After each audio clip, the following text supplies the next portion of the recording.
गोविंदाय नमो नमः। श्री बद्री विशालाय नमो नमः। माघ मास का महीना बड़ा पवित्र महीना है।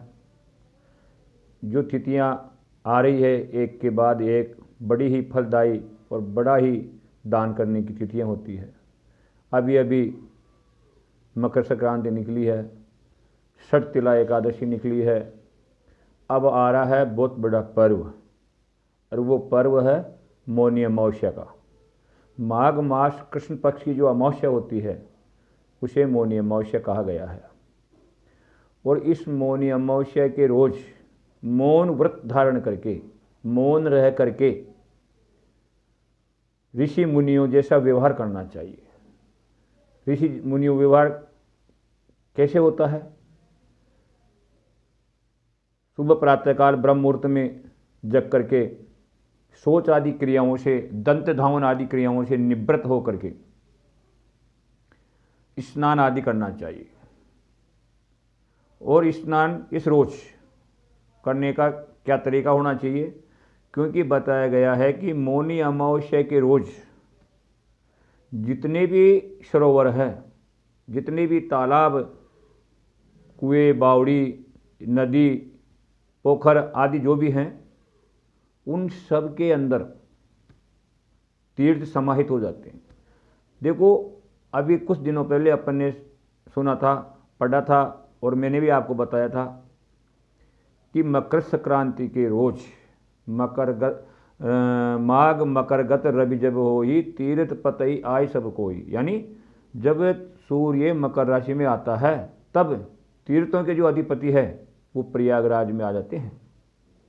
लेकिन मौनी अमावस्या को जहाँ कहीं भी आपके समीप कोई तालाब हो, नदी हो, कोई भी जो पानी का स्रोत अच्छा, वहाँ जाकर के स्नान कर सकते हो। इसमें गंगा आदि या त्रिवेणी में या संगम में जाने का स्नान का महत्व तो है ही, लेकिन इस मौनी अमावस्या के रोज अगर आप आपके समीप वाले सरोवर में जाकर के भी स्नान करते हैं, नदी में भी जाकर के स्नान करते हैं, तो वो सब तीर्थों का फल आपको वहीं प्राप्त हो जाएगा। क्योंकि जितने भी भारतवर्ष में नदी, नाले, तालाब, बावड़ियाँ हैं, सबके अंदर मौनी अमावस्या के रोज समस्त तीर्थ विराजमान रहते हैं। तो स्नान आदि क्रियाओं से निवृत्त होना है। और तिल के लड्डू हो गए, तिल हो गया, इनका दान करना है। विशेष रूप से कंबलों का दान बताया गया है इस रोज। कंबल भी कैसे? जोड़े से। एक कंबल नहीं देना है, देना है 2 कंबल दो, जोड़ा दो। जोड़ा देने का महत्व बताया गया है। और अग्नि का दान बताने का बड़ा महत्व बताया गया है इस रोज। मौनी अमावस्या के रोज अग्नि का दान करना चाहिए। अब अग्नि का दान कैसे करें? अग्नि का दान की प्रक्रिया तो पुत्र ही अपने पिता को जब अंतिम संस्कार होता है जब देता है। लेकिन इस रोज प्रत्येक व्यक्ति, महिला हो चाहे पुरुष हो, उसको अग्नि का दान करना चाहिए।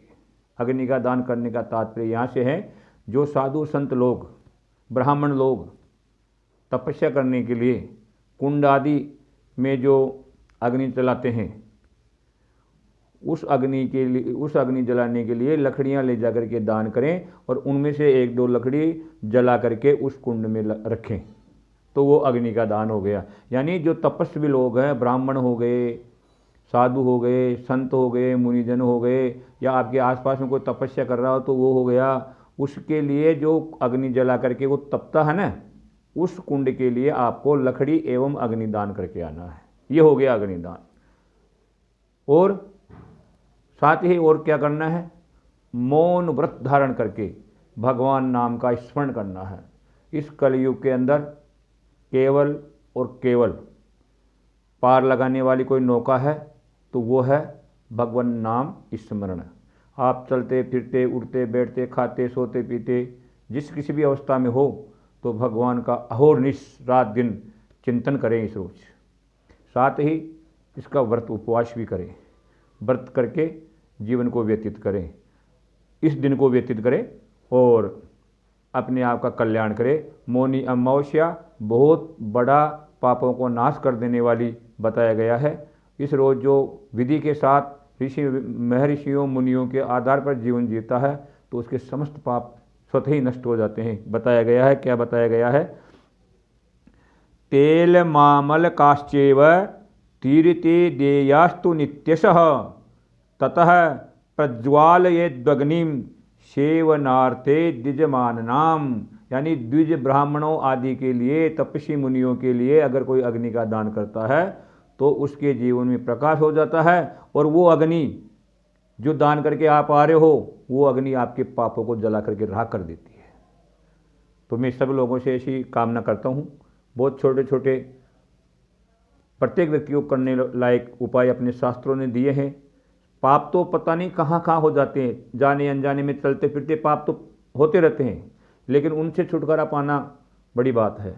तो ये छोटे छोटे उपायों के द्वारा आप समय समय पर उन पापों से निवृत्त हो सकते हैं, उनको जला सकते हो। जय राधे, जय गोविंद।